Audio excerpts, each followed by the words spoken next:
Hello and welcome to We Won't Finish This Podcast. It's a writer's room podcast where we pitch movies to each other that we'll never make. Spaceman. I'm Zeebz. I'm Savage, and these guys have no idea what type of movie I'm presenting today, so they're finding out fresh just along with you guys. Yep, that's the whole thing here.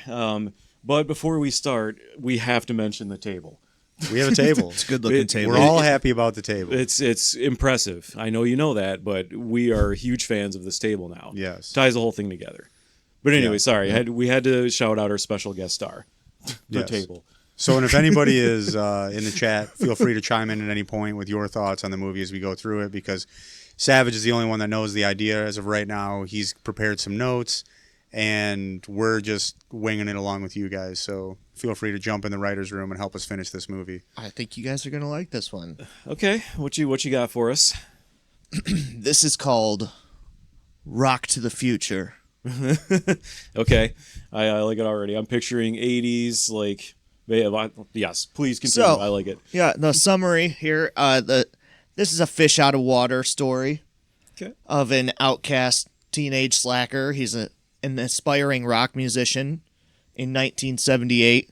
You say fish out of water. I'm kind of picturing big fish, small pond. Well, we could go that angle, yeah. Okay. We'll All right. see. So 1978. So all right, we got a picture of the It's a aesthetic time. here. Okay. So 1978, he gets shoved by a bully into a time capsule locker, and is transported 30 years into the future to the year 2008. Because Back- that's how those work. Back up real quick. So the time capsule locker. So that's where you just keep your stuff, I guess, normally. And then it was used for bully purposes. Yeah, so it's just like shoved right in. Like It's a locker that was created to be a time capsule. We'll get into that Is part of Dr. the story. Vile gonna pop out? All right. Way off on that one. Okay. Okay, fair enough. All right. What do you got? So this kid, he gets transported into the year 2008, and he must navigate his new life in the 21st century inner city high school. Okay, so like, are you gonna have any kind of like prologue where it's like this is happening and all of a sudden like this is the start? Or are you kind of working your way like how are we? Well, once I get into it here, I think you guys feel free to chime in. I've got a lot of notes on this one because I just got off on a tangent. So here, Fair enough. All right. so scene one, act one, scene one, Middle America, springtime, 1978. Okay. Daltrey High School senior class had just finished a school assembly regarding their graduation ceremony. Daltrey. Yep. Okay. All right. It was in the final week of school, and this was a special year because Daltrey High School was celebrating their 30th anniversary with a time capsule. Okay. This time capsule was the last locker at the end of the row in the school entryway. And the bully shoves him in the time capsule and the school buries it? And he lives. He didn't time travel. He was a prisoner. Yeah. Is it a cryogenic time capsule? Did they have that back then? We'll see what kind of like a port key. Or, Professor Vile. Okay, so a little bit of magic is in this. Yeah, Okay. whimsy and Okay. magic. Okay, It's Kind of a good. stoner yeah, I like I comedy. like whimsy. Okay. All right. So students and staff are encouraged to put Yeah. letters and photos and items into the locker to commemorate the school and its attendees. At the graduation ceremony, they would lock and seal it shut to be opened 30 years later. And they didn't hear the screaming the whole time. It's magic. It's a magic Okay. locker. Because that's part of the whimsy. You can't hear the screams.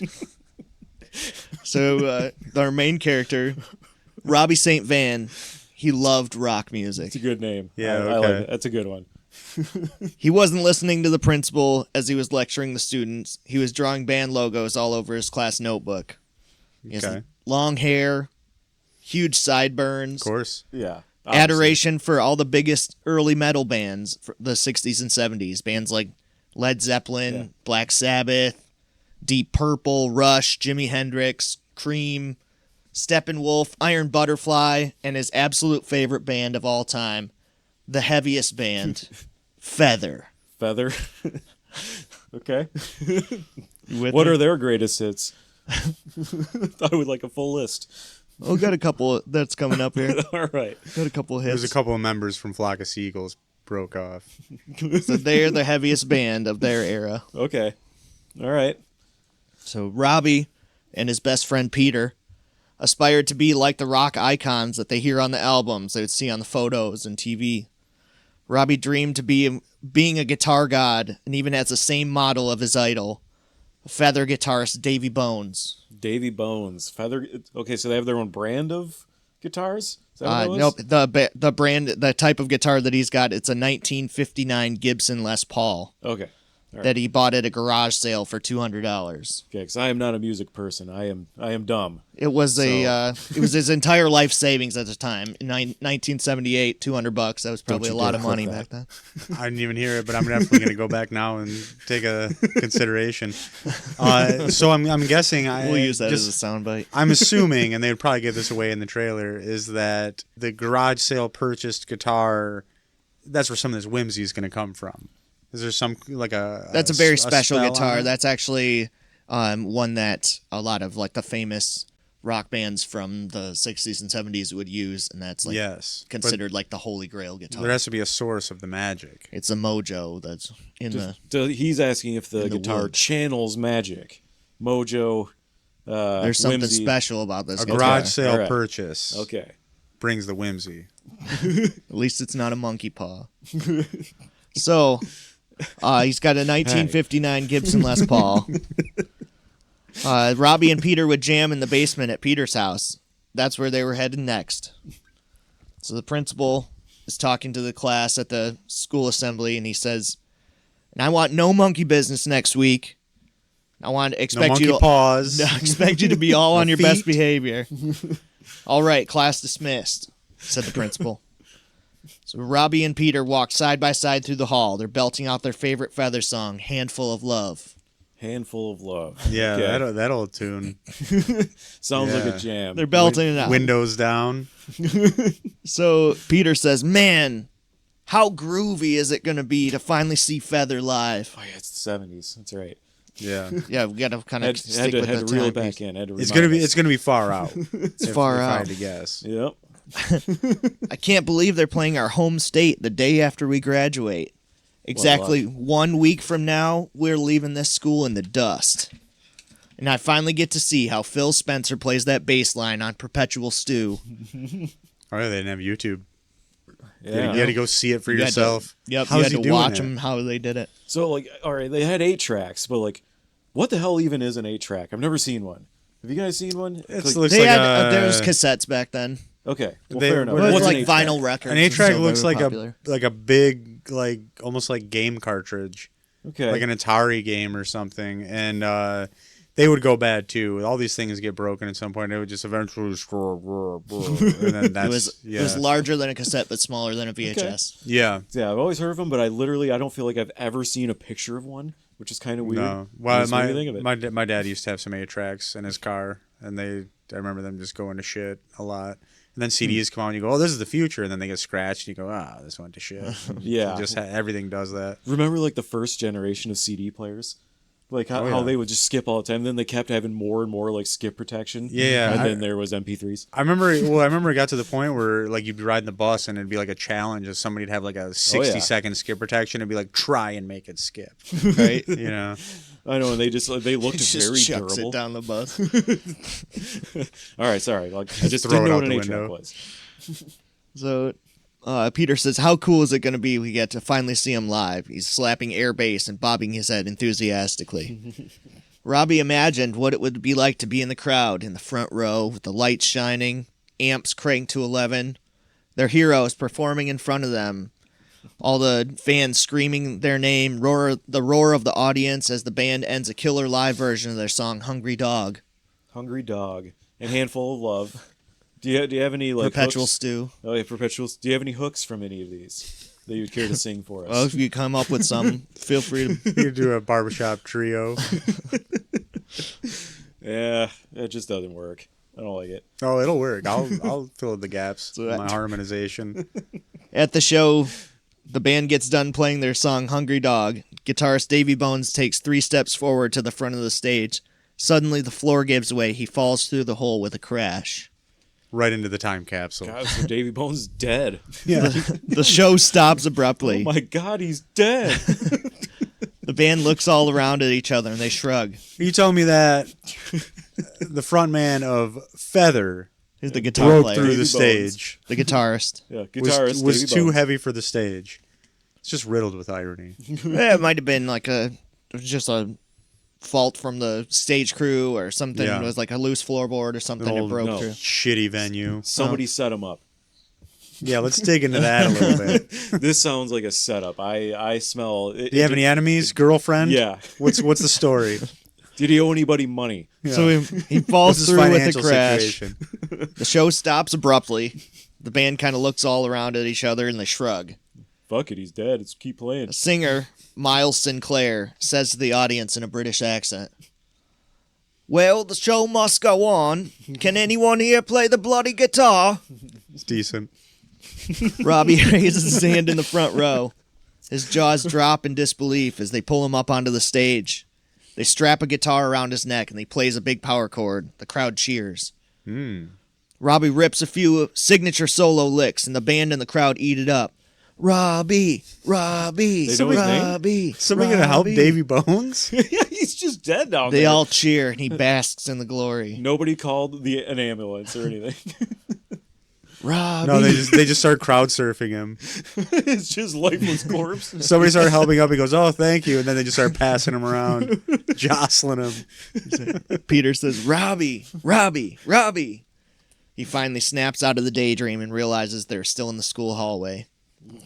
Oh, so he never got to do it. He was daydreaming. He was imagining Daydream. it. Ah, I know. Well, now he's a loser. I don't like him anymore. Yeah, time well spent, idiot. You dummy. You did that standing up. Snaps out of the daydream. They're still in the school hallway. Peter says, "Geez Louise, you are a space cadet today." That's another good one. Robbie says, "Yeah, man. Sorry, I must be still stoned from those brownies we ate last night after band practice. Where'd you even get that anyway? Johnny Hopkins? That was some stellar stuff." I found it in a tire, man. Peter says, "Yeah, Johnny is the man." So, cut scene to Johnny's house. In the living room, Peter's on one side of the room. Johnny's sitting on the couch on the opposite side. There's a coffee table in between them with a scale on it. Johnny's weighing up the worst-looking brown ditchweed, mostly seeds and stems, Had been horrible back then. in a paper bag on a scale on the coffee table. Okay. Johnny says, looks a little light.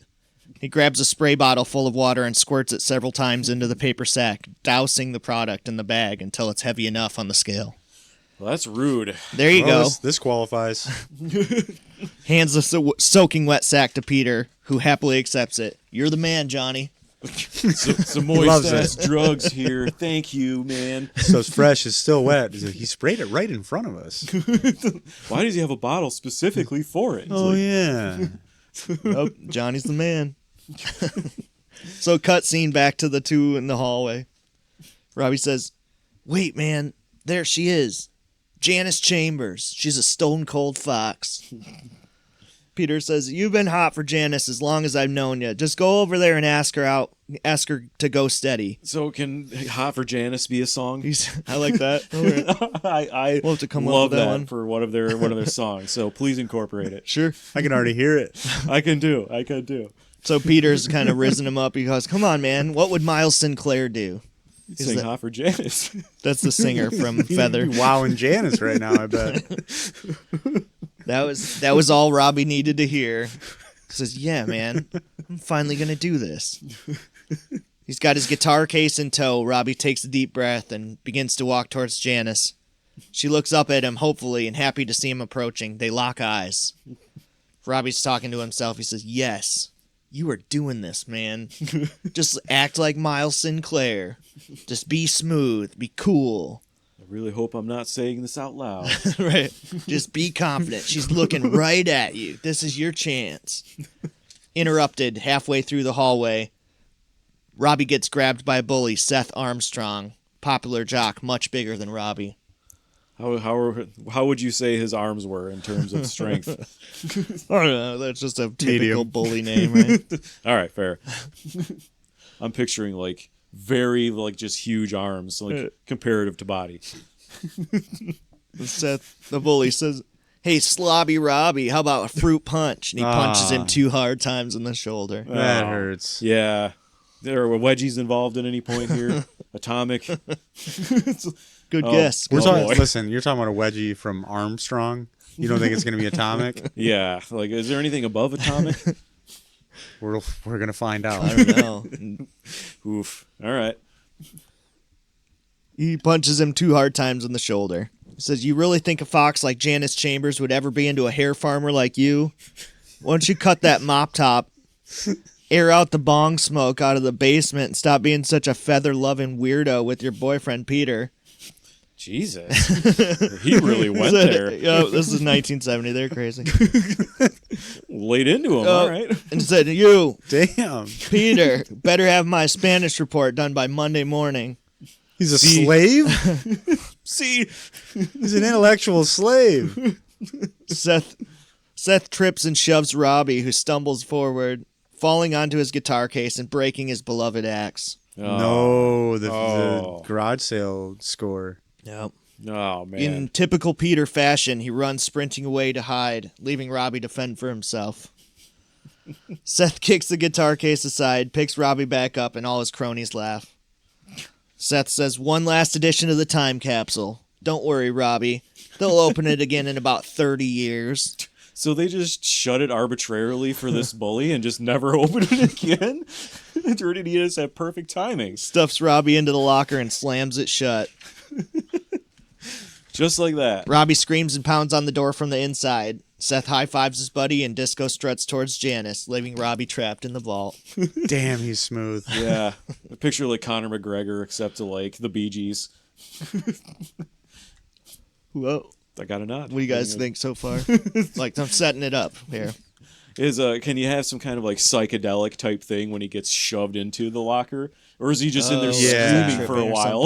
Like, before this happens. So I think, that's how I wrote it for this movie, is like, time absolutely like just stands still for Robbie. Like, he feels like he just seconds earlier got shoved into the locker. Okay, so like for him it's like locker closed, locker open. Yeah, he's like banging on it, and just a matter of seconds later it feels like it gets opened up again. Yeah. But in actuality, 30 years past. He gets pulled out by a 2008 bully who just wedgies him. And like, okay, so he's... Look, another nerd. Nobody thought to look in the locker the bully shoved him in? No, that's what it'd be, is now it's 2008. The locker gets opened by another bully who has another kid ready to shove in the locker, and he goes, "Oh, look, there's already a nerd in here." They just switch places. He just wedges them both and ties the knot. That's the new wedgie. That's beyond two atomic. Together. Two atomic, twin atomic wedgies. Wasn't there like the atomic headband? Wasn't that the next step? That's up? atomic. The atomic wedgie. Atomic is over the head. Okay. That's funny because that's true. Okay. Yep, I had him wrong. All right. Yeah. So yeah, Act 2. But yeah, I think the knot tie, that's a new wedgie. That's a new wedgie. Yeah, like you get like the Vader mask. Don't give them any more ideas. So we've done it. Check it off the list. We came up with the new wedgie. Yep. Finish something. Yeah. 21st century wedgie. All right. New wedgie, people. So Act 2, a new era. Fast forward 30 years.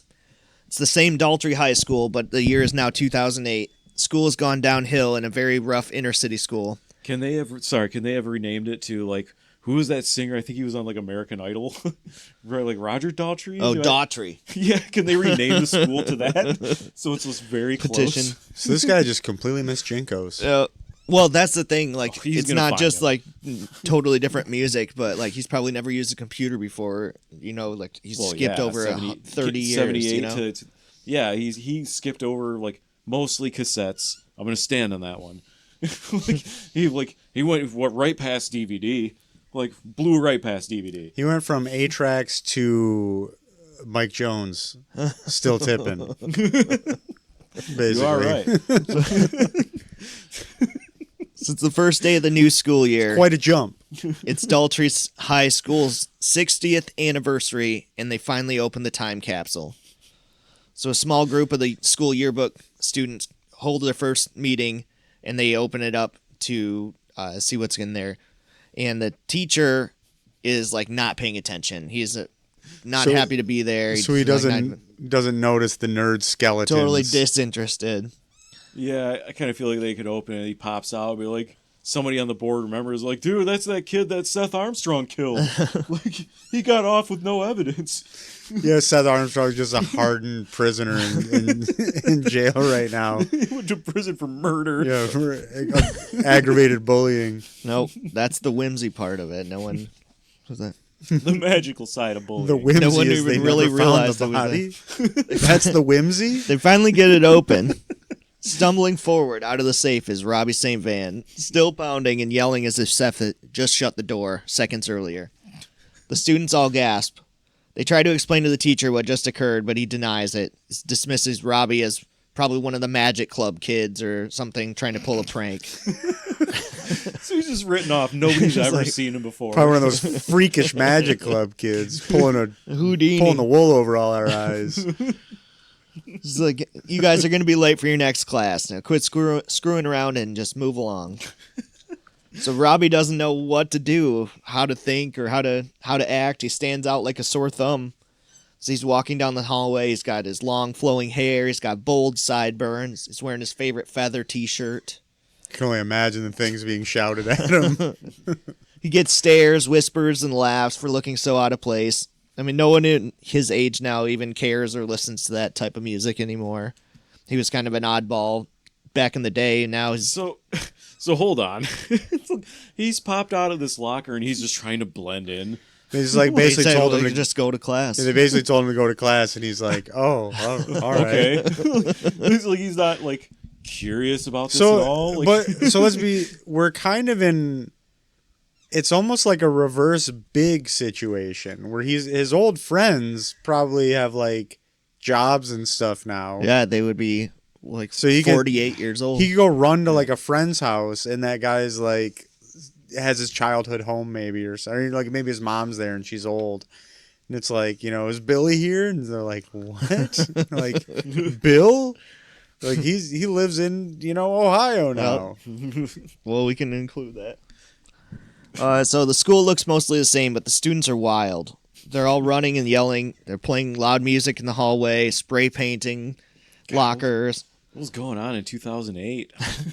Robbie turns the corner. The vice principal standing in the hallway with the megaphone. Step around the blood, people. One of the students had been cut during a fight, which was a common occurrence. It was not shocking to anyone but Robbie, who was terrified to now see what his school had become. So this was just another day in class. God, I would have so many questions. Like, he's just going to class and just like, Yeah. okay, well, I like he went into the locker at like third period or something, so he's just like, well, I got like 3 more to go before I could figure out what's going on here. So at lunchtime, But Robbie... lunch probably got significantly worse. Oh God, They yeah. probably went in there and was just Can like, you this imagine? is shit. Right. Then again, like, I mean, think about what they were eating in the 70s. Like, it was a Real- lot of really canned and processed shit. More so than now, you think?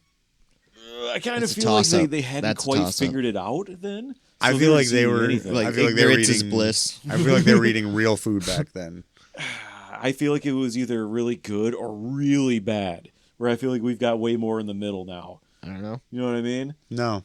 No? So at lunchtime, Robbie doesn't have any money, so he can't buy any food. Jello salads with like meat in it? Like they were eating that shit. What? Like, yeah, they were. As he wanders down the I'm hall, gonna need proof, but let's move on. he hears Let's some let him tell us about lunch. hears some racket coming from the vending machine area. He looks around the corner, sees a modern-day Wook. It's a kid wearing a Baja jacket with a tie-dye Grateful Dead t-shirt.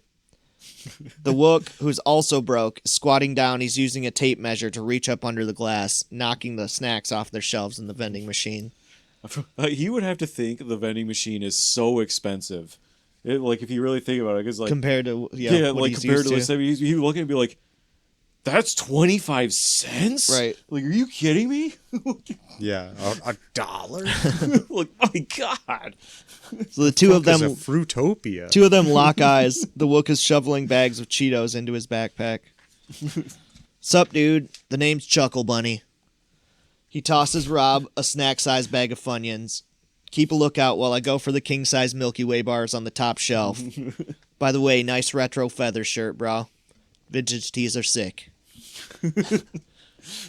Robbie explains his story to Chuckle Bunny as the two have their haul splayed out like a picnic in front of them underneath the school bleachers. They share a joint that Robbie pulls out of his denim jacket. Right at the vending machine? And underneath the school bleachers Oh, now. okay. Out by the field. I know we're getting ahead, but I feel like they're going to become friends. They need to go see Feather now and live, and it has to be a huge disappointment. Like, God, these guys suck. Yeah. I think you guys might be onto something here. Yeah, because they were like 40 at that time. So now they're like 70. Yeah, and two of them are dead. Chuckle Bunny says, "So you're telling me, man, that you woke up and went to school this morning and it was 1978? This afternoon it's 2008? So he takes a deep drag on the smoke. Talk about being held after class. At that rate, it's going to be like 2080 by nightfall, man.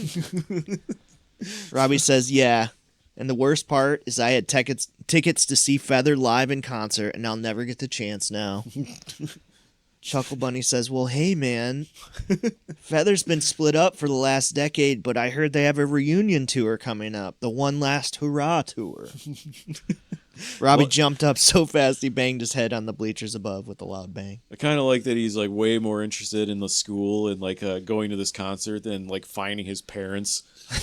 Like he's been dead for 30 years. He's like, Yeah, I feel like he was like a rebel. In that mindset, his first thought wouldn't be, I got to see my mom and dad. He'd probably be like Kevin McAllister raising his eyebrows when he realized his parents were in Florida. You know, like I think it'd be more of a good thing that they weren't around. yeah, I was thinking Costanza was like, oh, it's already been 30 years. They can wait a little longer. So he jumps up with it and bangs his head on the bleachers. Robbie says, what? Feather is going to be playing here? So they have a cut scene. The odd pair are shown struggling to share Chuckle Bunny's bicycle as they ride across town to the local guitar corp. So it's two guys on one bike. He doesn't have pegs or anything. It's just Robbie's trying to sit on the handlebars. It's like, well, now you made it weird. Forwards at first. They wobble slowly up the hill. Chuckle Bunny sweating, pedaling furiously. Then Robbie tries riding backwards on the handlebars, facing towards Chuckle Bunny. It looks very awkward. Don't even imagine them using pegs. They hit a pothole, causing the bike to flip head over heels. The duo are sent tumbling onto the ground. Finally, they pull the bike into the music store parking lot. Robbie is sitting on the seat, trying not to get a face full of Chuckle Bunny's butt crack, standing up, pedaling, winded and exhausted. How from are the they track. on this bike? Like, He's trying I'm like having all a these hard different time ways. following the physics. Yeah, it's 2008. Can they call an Uber? Like, is it around then? Like, Was there I'm pretty Uber sure. back then? I don't know. Maybe not, but either way, there's a better way than riding with your face and your buddy's butt cheeks all the way to the music store. Get some pegs. I feel like I would take up sports at that point instead. So they finally make it to the music store.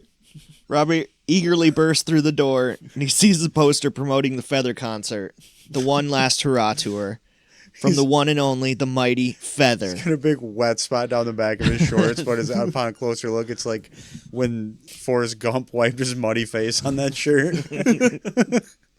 Ugh.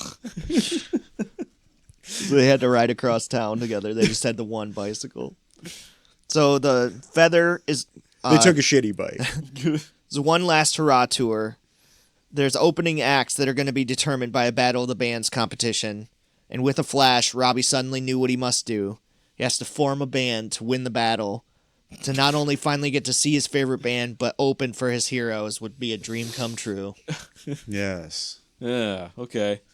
We're not concerned at all about my family. Nope, he's in it for the music, man. Parents just don't understand.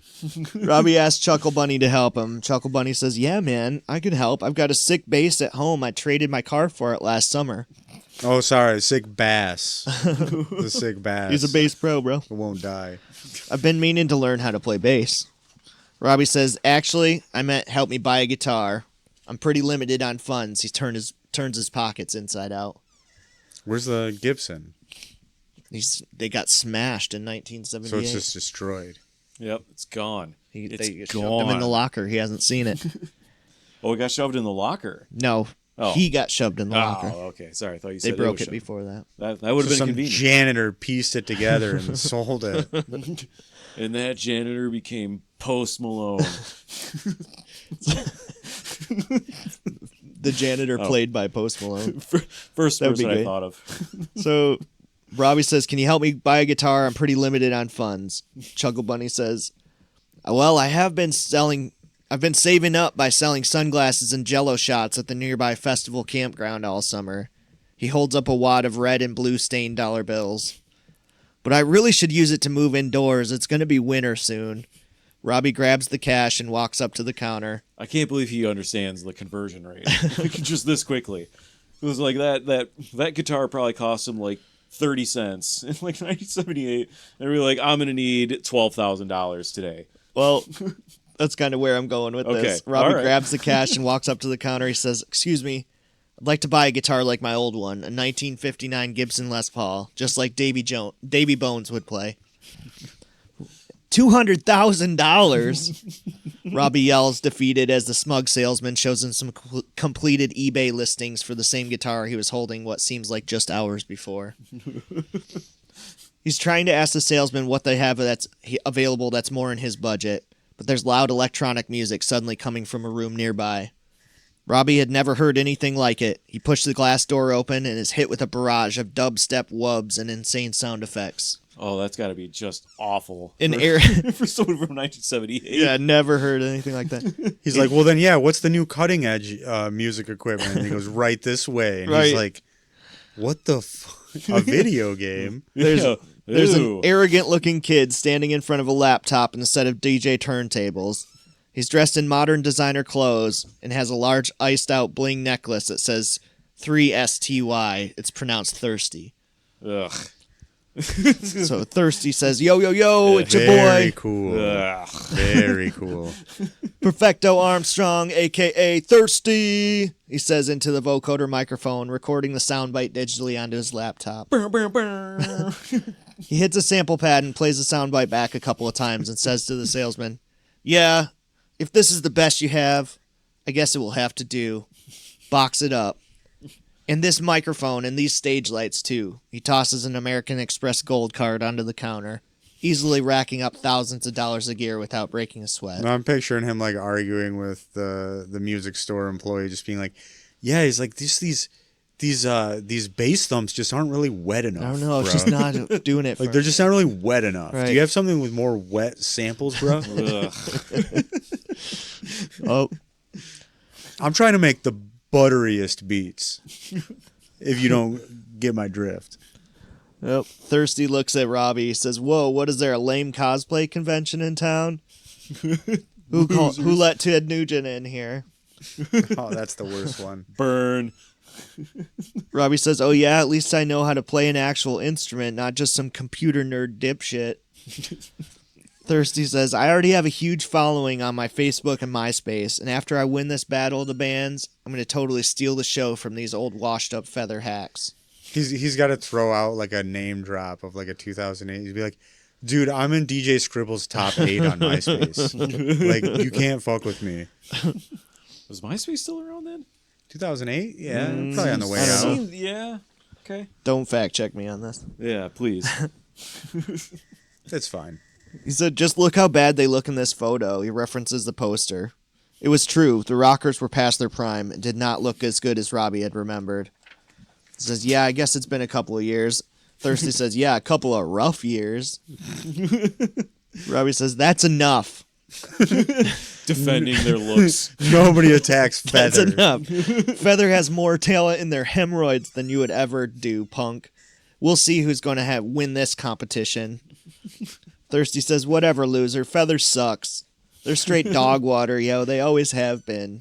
I didn't think Peace. I'd be on the DJ kid side, but I feel like Feather might suck. Says, "Come on, babe. Let's Not go." Sure, but He walks out with an attractive girl following along, making her carry all the heavy stuff that he just bought. Having just made a new arch rival and discovering a newfound disdain for this generation of ingrates, Robbie's more motivated than ever to form a band so he can shove it right back in all their faces. You've made a powerful yeah. enemy this day, friend. He walks back to the clerk, he slaps the money on the counter and says, "Give me a guitar, an amp, and a cable, whatever I can buy with this." This is $4. The salesman, he's annoyed to have to organize and count the sticky wad of mostly There's singles. a kazoo and a ukulele. I got a jaw harp somewhere in the back. Those are pretty sick. Dude, I got one of those. I went to, like, it was some kind of like weird like 1800s type village thing. Yeah, like my mom I'm a musician hated now. it. My mom hated it. Like, yeah, she just like was so frustrated. Like mom's like, that's the last field trip you'll ever go on. It disappeared one day. Like, no idea Oh, what yeah. happened to it, but I can only assume. She bent it in half that and was threw her it in chance. the trash. I'm sure. So Robbie and Chuckle Bunny are seen awkwardly sharing the bike ride back to school. Chuckle Bunny is struggling to pedal and keep balance while Robbie holds a guitar and amp, one in each hand. While he's sitting on the seat, while his friend is pedaling, standing up. They have to stop and readjust several times along the way. It's very slow going. Back at school, the duo make flyers for a rock band audition for later that day. They hand them out to classmates and staple them everywhere. At the tryouts, Robbie's playing his newly acquired guitar. It's a cheap off-brand version of his old one. It's playable, but it just doesn't have the same mojo and magic that his beloved axe did. Yeah, that's sad. Yeah. Yeah, it's a bummer. It's like a rogue Les Paul guitar, senior guitar. Gibson. Les Pete. It's a Gibson. Chuckle Bunny has his bass, but he admittedly is just a beginner and is, in his own words, really just in the jam band scene for the drugs. Several people show up for the audition. I'm picturing Family Guy when he goes up to play in that band. And he just That goes, was so good. oh my God, we don't know any songs. Turns out, you don't play music? You've just been doing drugs this whole time? He's like, yeah, sorry, we just never kind of got around to it. So next it would be a montage of several people show up for the audition. They all have different styles, but it's like more modern music and does not mesh well with Robbie and Chuckle Bunny. They're into like hip hop and beatboxing, techno, emo, acoustic. He's weird, just shredding on a like guitar. weird And they all just, spoken poetry. they all just think it's annoying. Yeah. So just Shut does up. not mesh. He's just like crushing it. Like just smoke coming from his fingers as he's shredding. Yep. And there's like one guy who likes it. And everybody else is just like, shut up. so who's he living with? It's just like we've never addressed the logistics of this. Yeah, he hasn't changed his clothes. He's not. Yeah, like, is he just living in the bathroom at the school? Well, this is pretty much all just like in one day so far. Oh, okay, all right. Well, there's a big. He'll worry about that later. He's got a big reckoning coming when it's nightfall and his friends are all like, yeah, we're going home and to sleep. What are you going to do? We'll He find goes, out. I don't know. I'm hungry and I don't have shelter anywhere. I don't have any food and I'm alone. Yeah. And everything costs a lot more than I remember. Oh. It's a cruel world nowadays. So several people show up for the audition. There's an interpretive dancer with finger cymbals, weird spoken poetry, and one guy with goggles and gloves who just hit a thick metal chain with a hammer. Oh, they're both in. They're both in. That sounds like a guy who might have a couch to crash on. Right. Yeah, clearly. Robbie's just facepalm. He's getting frustrated. As the auditions wind down, he worries that this was all a waste of time and none of these people would work out. They're packing up their stuff to leave, defeated, when a goth girl with blue hair pops her head into the music room. She could play a mean triangle. Nope. She said, "Hey, I'm Clara. I hope I'm not too late. I had another audition, but it will just take me a moment to set up my drums." Robbie kind of rolls his eyes and waits impatiently for her to get situated. Chuckle Bunny says, "Well, just try to keep up with us if you can, man," he says kind of condescendingly. She says, "I'll try." She's too good for him Yep. already. Yep. She's So too good. she checks her makeup in the mirror before spinning her drumsticks around in her hand. They count off the song, and instantly she's right on cue. She nails the song, makes it look easy. She's adding drum fills and sick double bass blast beats, complex polyrhythms, and absolutely crushing it. She was the best metalcore drummer in the area by far. The last band wouldn't let her join only because she was a girl. Man, it's So she's- crazy. I didn't understand most of what you said. So It was cool. It was cool. It I'm applies. assuming it was. What It she applies what to she being has a done drummer. is impressive and cool. All right, I like it. She's earned her keep. She has a chip on her shoulder and something to prove. Yes. Robbie's blown away by Clara. He says, "Holy moly, you were like John Bonham reincarnated." What was the cute girl from 78's name? Oh, Janice Chambers. Janice Chambers. So is he going to run into her daughter or something? Oh, maybe. Is there? And who's saying John Bonham reincarnated? Robbie. Okay, was John Bonham dead in 78? Oh. Dang. All right, well, I've just been I found a plot assumed hole. that he would have taking been. me right out of this movie. Honestly, Well, I feel bad that my I don't disbelief that is I not don't know the suspended response to that answer right on this. I don't know it have either, to look it but he seems more confident than you, so I'm going to have to assume. Dang. Well, I'm sorry. I just blew up the whole movie. I'm sorry. Or has he just been in a time capsule? He just assumed he was dead. he doesn't know. Just from the music and the way he lived. Have you seen? He's got to be dead by now. It's got to be dead. Oh, you may be living, is what you're saying. What's that? You may be living, is what you're saying. You never even heard the news. You eyeballed it. Yeah, Is what you're saying. He came out of that 30-year time capsule. It's like, John Bonham's dead. Right. Clearly. Gotta be. How long has Gotta it be. been? Oh no, that must mean. clearly R.I.P. dead. Johnny. Okay, yeah, this is just getting mean. He says, "Where did you learn how to play like that?" Clara says, "Well, my dad used to play bass back in the day, so I grew up listening to all the old stuff like Sabbath and Maiden, Feather. We can even practice at my house. We have a jam space set up in my basement." Just why'd you go so hard at John Bonham? I don't understand it. Yeah, I don't either. Robbie says, "Say no more." Finally feeling good about the progress they'd made, the now trio agrees to meet up at the next day for Clara's for practice. Are these like are they a Feather cover band or is this like original? No, I think they're going to do original stuff. Okay. But they'll play some Feather tunes. They know Feather songs too, so. To be fair, I don't know anything about John Bonham. I honestly don't. I don't know much either. I want to look it up, but I'm not going to waste my time. We're not doing that now. No, that's fine. It's fine. Look, maybe Somebody wants to let us know in the chat. Yeah, whether someone else John that's Bonham out is here. alive or dead. Please. It's very important. We can't get anything done until we know this. We won't finish it. So they all part ways for the We won't evening. Google it. Robbie, with nowhere in particular to go, wanders towards the county fairgrounds. It's got to be a dumpster here. As he gets closer, he hears a commotion in the distance and sees several people walking in that direction. They're all wearing makeup, and Robbie gets excited. He realizes there must be a Kiss concert going on tonight. I don't like where this is going. He uses black Sharpie marker to draw on his best Gene Simmons face paint and walks in to join the crowd. But what he thinks is a Kiss concert is actually an insane clown posse show. Ugh. And he's at a gathering of juggalos. Oh boy. He's never seen anything like this. Talk about a fish out of water. So after a wild night of partying, he's doing whippets.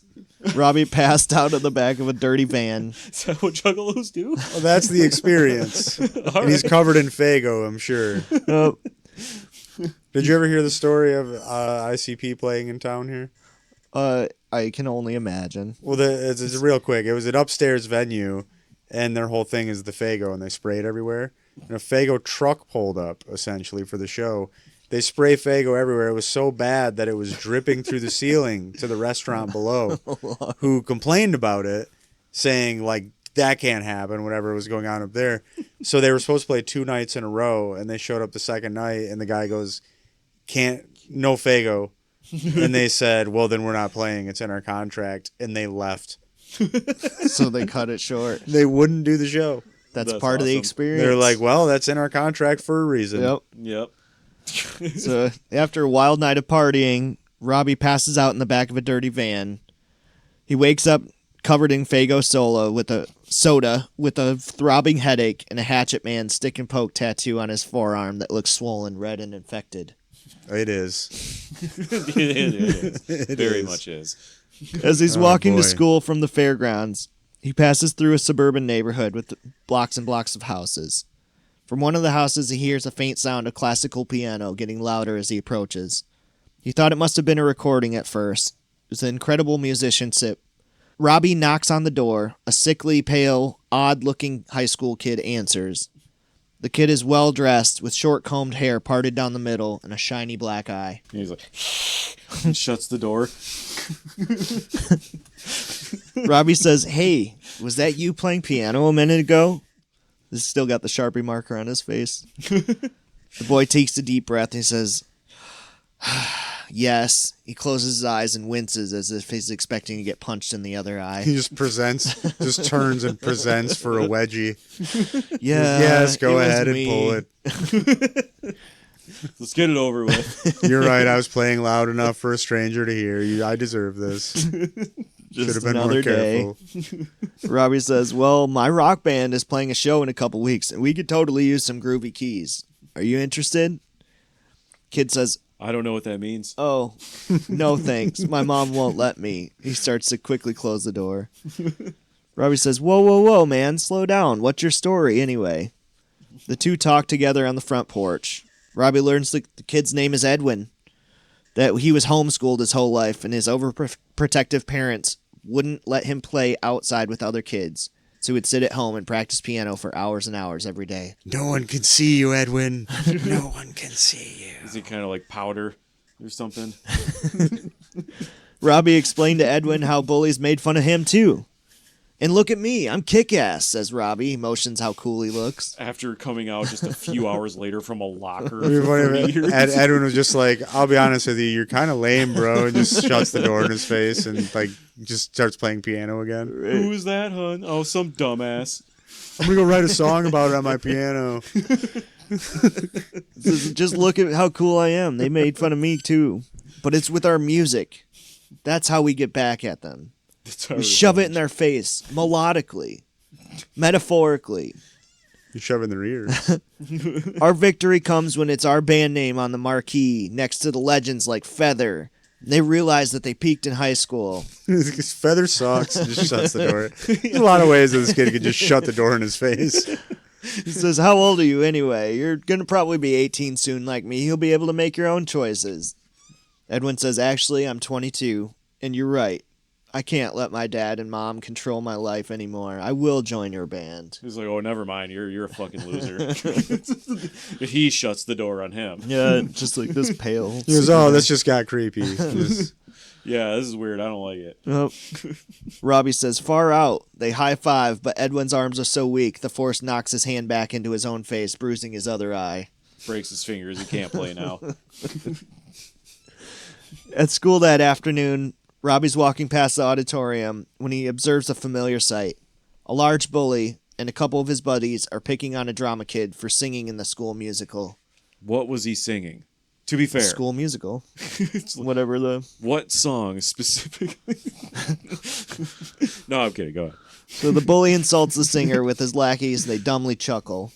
Robbie had seen enough. He calls out and he confronts the leader. Says, "Hey man, leave the guy alone." The bully says, "Yeah, what are you going to do about it, Brady Bunch?" Robbie steps forward. Damn. These These got all some hurt. good ones. They really cut deep. Yeah, that sucks. That hurts. Robbie steps forward toughly. Cutscene. Both Robbie and the drama kid have been shoved into adjacent lockers. Like, they're just across from each other or side It's by like side? I talking. think side by side. Okay. Just talking to each other. Kid says, "Great, now I can add locked in my locker to my ever-growing list of hazing. Let's see, I've been noogied, backslapped, kicked mead, pink-bellied, Hertz donut, cup-checked, Indian burned, wet-willied, pantsed, atomic wedgied." Zarbamba wedgied. Wedgie nodded. Siamese wedgie nodded. I literally wrote it on here. I said, "Whoa, what? Wait, what makes it an atomic wedgie?" Kid says it's a wedgie so bad that the waistband of your underwear gets stretched all the way up over your forehead, usually in front of a bunch of other kids. I've had a wedgie pulled, tied to the back of a four-wheeler, take it for a long weekend. What would you call it if you like put it in, like, put the strap in their mouth? Oh, that would be like a... I think that's the nuclear Zarbamba. They call that a bowel jowl. Jesus. He said- Nobody get any ideas. The kid says, "Anyway, thanks for trying to stand up for me. This is just a way of life for me at this It's a point. human wedgipede. Sometimes I wish I didn't like to sing. All it's brought me is torment from these uncultured swine." You could hear it in my soul when I sing. The Wedgie song will be similar to SpongeBob's "I Ripped My Pants" song. I don't know that one. A lot of people will. I can use my imagination. Lots will. It's a banger. Robbie says, "Geez, I thought fruit punch was bad. The locker could be worse, though. I'm sure someone will be along soon. What's your name, anyway?" The kid says, "Charlie Honeycutt." Robbie says, "Those guys are jerks, Charlie. Don't ever let people's opinions stop you from making music and doing what you love." Well, while you're waiting, why don't you show me what you got? Sing me a song. And they're in lockers still, right? Yep. The acoustics has got to be horrible. That much I do. No, know. I like what you're developing here. If there's just a beautiful angelic voice coming from a locker, I like that. Charlie starts quietly at first, but Robbie recognizes it immediately. He's awestruck as Charlie executes a beautiful rendition of Queen's Bohemian Rhapsody. The two loudly belt the entire song, note for note. The band had just found their Freddie Mercury. Robbie convinces Charlie to join the group for band practice after school. Just in time for the bullies to come back, open the lockers, and punch him for singing. 2 for flinching. Sing some Garth Brooks, bro. So Robbie, Charlie, Edwin, and Chuckle Bunny are all setting up for first band rehearsal at Claire's jam space. The sound of dishes being washed upstairs in the kitchen. Robbie says, "Okay, gang." He cranks up the gain on his amplifier and hits his signature riff. A loud crash of broken dishes comes from upstairs. The door bursts open and someone comes barreling down. He hears a voice that says, "Robbie? Robbie St. Van, is that really you?" Robbie says, "Peter?"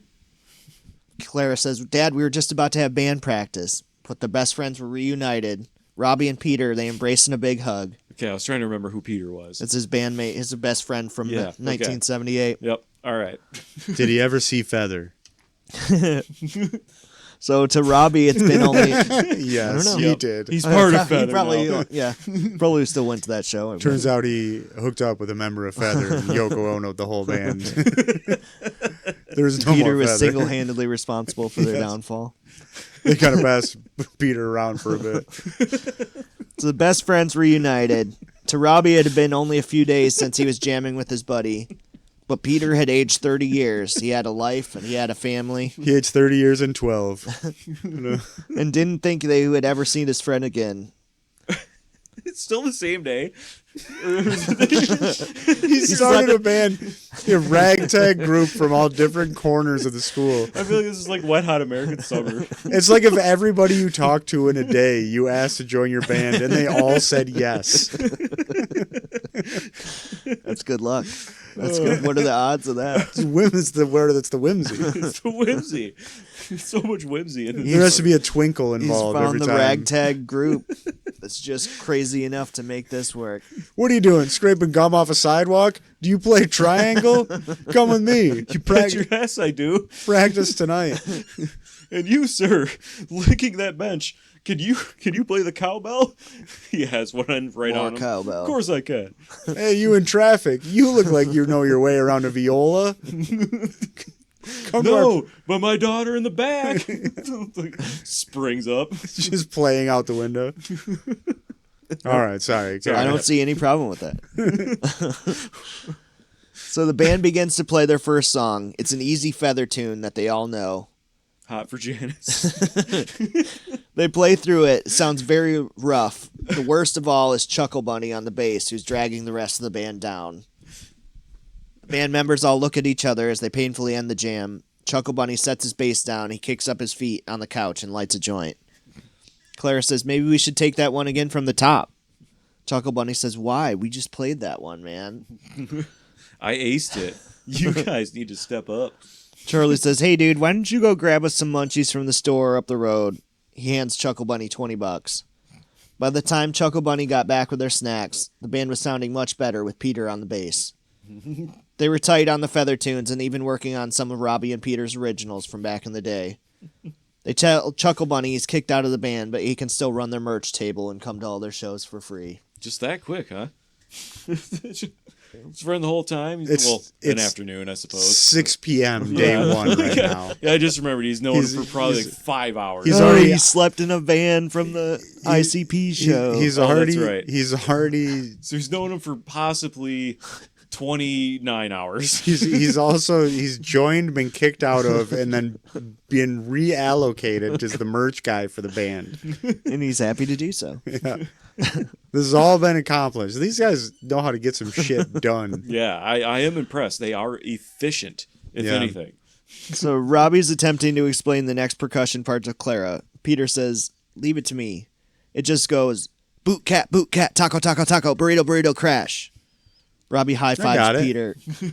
That sounds. Whoa, like I didn't know you spoke shit. drummer. The boys are back in town. They high five.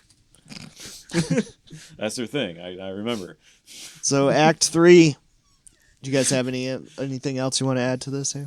It just made me think about a meme I saw where it was a video of a drummer's podcast making drum sounds, and it was like me at the mechanic explaining the sounds my car's making. It was like boom, check, boom, check. I don't know, it was better. Yeah, something like that. But. Taco, taco, taco, taco, taco. Yeah, no, I mean, like, it's very problematic. He hasn't even thought of his family yet. But I mean, it's just an afternoon, I suppose. Yeah, this is Seems crazy. This is supposed to be a lighthearted comedy. We don't think too deep into any of it's kind of the logistics, the darkest thing to overlook is what we're pointing out. Is that maybe there's a lighthearted approach. Where his parents knew he was in the time capsule, but it was okay for some reason. Yeah, they just like really wanted to like be empty nesters, for instance, and like this is horrible. No, we'll write that in, I guess. It would have to be something of like somehow they thought it would be better for him to go to 2008 and miss Jinkos or whatever. Yeah, like, don't waste your money on the Sony mini disc player. Don't waste your money on the Zunes. Let's just jump you right into the iTouch. And that's the start of it. It's like if you see an iPod Shuffle, just grab one. It's fine. So finally, the big day has arrived. At the Battle of the Bands competition, the group is feeling confident. Peter takes Robbie aside. He says, "I've got something to show you." He pulls out a familiar case. "No way," said Robbie ecstatically, looking at his beloved Les Paul guitar shining under the stage lights. Was it destroyed? When he got shoved into the locker, the headstock was snapped. He tells him what it's worth now, and he just lunges at him. So it's been reforged. Oh, okay. Yep. The axe has been reforged. So Peter says, "Yeah, I went back for it after Seth and his friends left. It sat broken in my closet for 30 years. I knew I had to have it fixed up for our show tonight." Robbie hugs Peter, far out. I kind of like I want the Lord of the Rings aspect of this, like reforged. They're making it like Aragorn's sword, and they're like making a big deal out of it. Right. I don't know. That's what I'm picturing. It was a big guitar. We were able to make 2 guitars from this time. Well, you're going into Game of Thrones there with ice. That's a whole different story. So Peter says, "Yeah, I had to go back for it after you left." He's got his guitar now. That was the missing ingredient. So, ladies and gentlemen, put your hands together for our next band, Time Capsule. The band hits the stage. They play a nearly flawless 30-minute set. The drums, the keys, the combo, his old friend on his bass, and trusty guitar in his hands. Robbie felt unstoppable. So they're a feather cover band, right? This is original music. No, originals, maybe a feather cover in there too. They know plenty of feather songs, but they are competing for a chance to open for feather bands. So they're playing song. Does anybody know where my parents are? Home Alone. I'm not in a hurry to see them, but it'd be nice to know that they were looking. Did anybody see me on a milk carton? Maybe they would just come by and they would like shove letters into the time capsule locker, like, "Hey, hope you're doing well. This is what's going on." So they kind of like keep them updated over the years. Hey, honey, is that Robbie? Oh my God, I think it is. Let's get out of here. Everybody loves Chappelle's show. I think you'd like it too. So it feels like the band played great. He knew they put on a great show. It was well received, especially by many of the older crowd members. As the band makes their way off the stage, the announcer says, "And now, the real reason most of you are here, the one, the only, Thirsty." Oh, this guy. The stage curtain drops, lights and smoke machines blast off. The crowd rushes towards the stage, packing the dance floor in an instant. As the arrogant DJ punishes the audience with filthy dubs and wubs. Based on ticket sales and popular vote, Thirsty is the clear winner of the Battle of the Bands. Yeah. Yeah, of course he was. It's 2008. It's 2008. We're talking about. Yeah, it's 2008. What other outcome could there have been? So Robbie hears a voice, says, "Hey, great set. You guys were incredible." A woman approaches Robbie as he's wiping the fingerprints off his guitar. No. He recognizes her instantly. No. Janice Chambers. He's so hot for Janice. Uh-huh. Janice. She's 30 years older now. She's still just as hot as he remembered. Such a rockin' babe. So, oh my God, what are you doing here? She says, "My son is competing tonight." She references to Thirsty. So she would be like 45. 48. 48. Oh. Yep. Sorry. I So, think they're graduating, so Yeah. they're like 18. They're about to leave school. Yep, that's right. So we're in cougar territory. Oh, yeah. Like hot for Janice fits. I can't Hot for remember where Janice. I heard that the rule is like half your age plus 7. So I don't think that's as very kosher. Well, no, I'm not saying. This is one-sided in my imagination here. He's hot for her. Oh, he's hot for Janice. Yeah, for she's sure. like, you are like 18. She's like, no this thanks." is weird. It's like, yeah, pull it together. Yeah, okay. Well, I think she kind of had a crush on him at first, too, but it's been so long, you know. Yeah, So- now he's a child. Yeah, I mean, well, no. No, he's an adult. He's still, well, I mean, he's a teenager. yeah, it's very problematic. Yep. So she's there, supporting her son, but also his band was playing, so she finally got to see him perform. Then. Oh, she's Wait a a- single mom? She's Thirsty's mom? Mm-hmm. Oh, boy. Oh, Oh, I missed that part. That's huge. well. So let you guys decide. Some wumping going on at Thirsty's house. Dub stepping? I don't know. So Thirsty's crowned the winner of the competition, but he probably sees like Janice like makes out with Robbie or something like that. Oh, boy. No. I don't know. No, I'm vetoing Yeah, that. that's what I'm saying. It's not good. No, I don't like that at all. This is very like blank check vibes. I don't know about that. It's not quite blank check, but it's Well, she turns to the crowd. He's 18. that's what I'm saying. Has to right. explain It's not herself. none of that. It's not great. So Thirsty's crowned the winner of the competition, so they didn't even get to win the Battle of the Bands. I think Thirsty lost hard tonight. Yeah. Is what's happening. You may have won the Battle of the Bands, but someone fucked your mom. So after the show, the promoter comes up to Robbie, approaches him, and offers him the opening gig to open for Feather. Robbie says, "Are you serious?" And the promoter says, "Yeah. Honestly, genre-wise, Time Capsule's a way better fit to open for Feather." Yeah, plus Thirsty said no. Yeah. We couldn't get him. Thirsty's book a shut it down. therapist right now. He can't make it. Book solid. No, he's really successful. He destroyed his DJ equipment when he found out what his mom did last night. So now I think that's kind of towards the end of my notes here. We have to decide like when Time Capsule opens up for Feather finally. Does Robbie he gets his like moment in the sun, but Well, I think if he meets Feather, like he's got to be disappointed with it. Like, I think he no could way be disappointed to from feel- them from the crowd even because I've seen a few bands later where they got like one original member left and they're super fat and sweaty and it just you're just watching a different show than you signed up for. Like it's almost a cover band and he's there just to make you sad. And then like so I'm picturing it would be that and then maybe he meets him after and they're just even more disappointing. Yeah, they're just like rude and washed up. Still think that they're the shit. Hollow shell from their former glory days.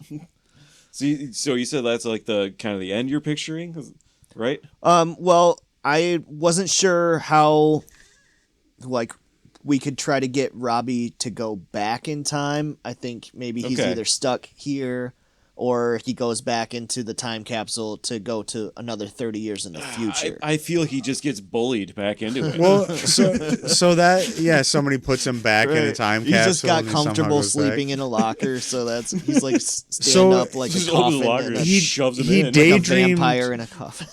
I know it's kind of lame, but there's a way to get around it. Where like he daydreamed the concert at the beginning.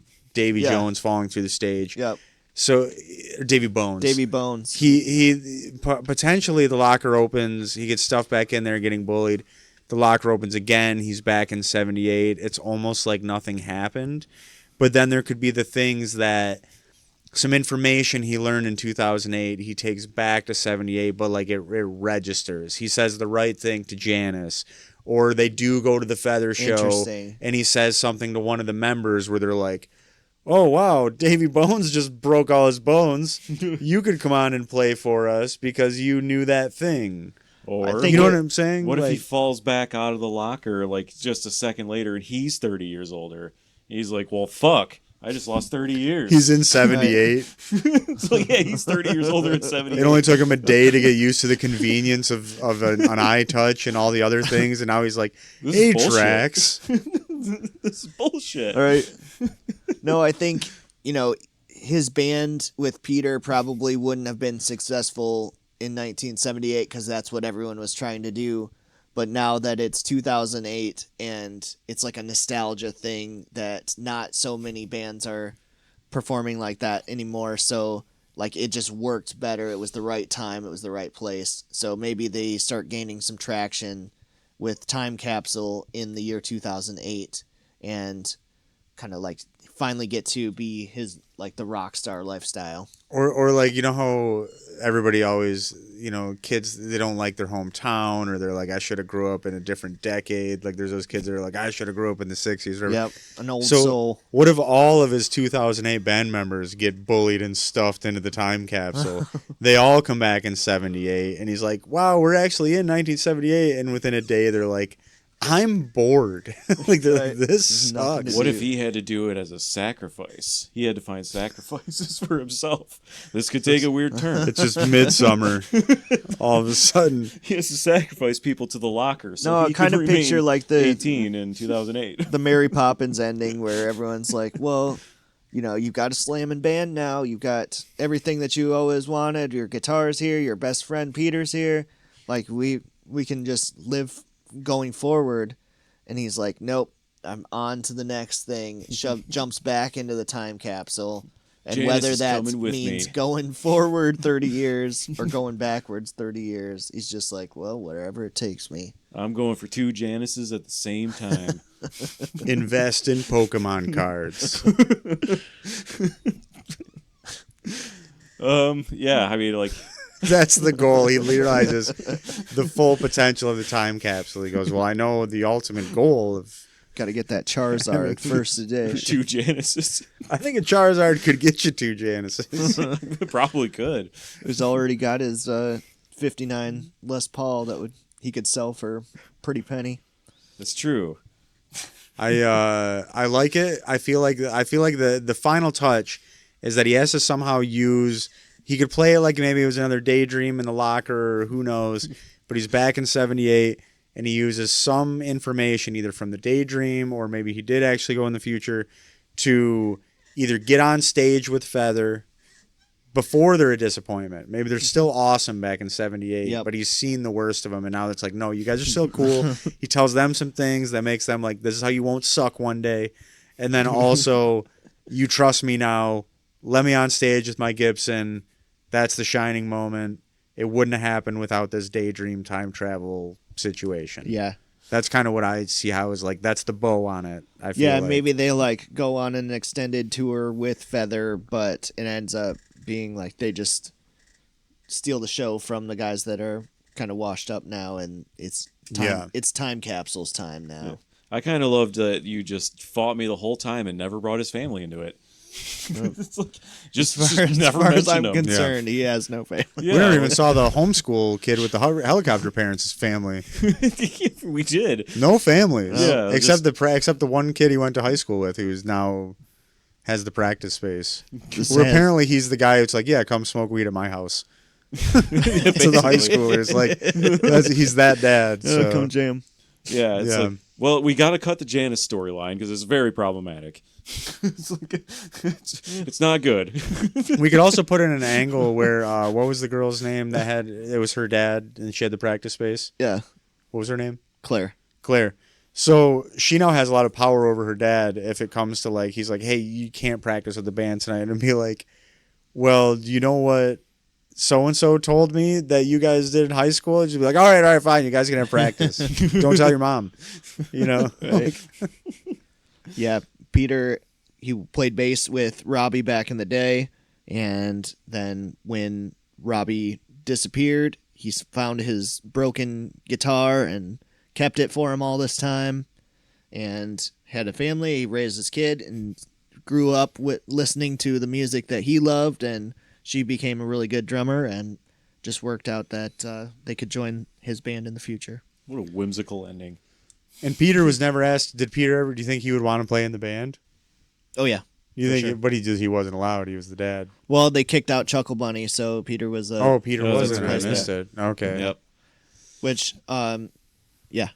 All right. Well, Yeah. Well. I liked it. Yeah.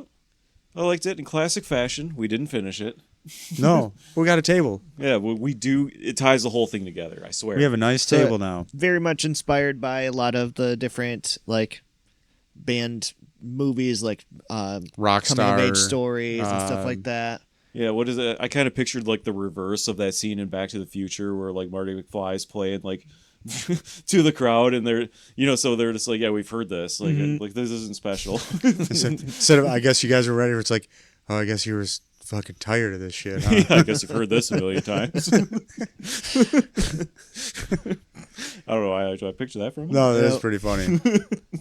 Yeah, so someone that's like basically, grew up in the 60s and 70s, lived through all that, and then had no contact with the outside world until 2008, and now it's just like whole He new landed at ball the game. gathering of the Juggalos and started recruiting band members. Yeah, it's probably not a great thing to walk out into if you're from the 70s. Or, I mean, they did a lot of camping back then. Culture shock. Sure. They kiss. They had it. All right, that's fair. All right. Well, is he gonna? Yeah. Oh yeah. Check us out on social media. That'll tell you. Find out when we do our next live stream. If you want to get in here and get in the chat and help us finish the movie, all those links are at linktree/WWFT pod. You can listen anywhere you get podcasts. You can get video on YouTube and Twitch and Spotify now, actually. So that's that. Yep. Ooh, yeah. Yep. Rock and roll. See ya.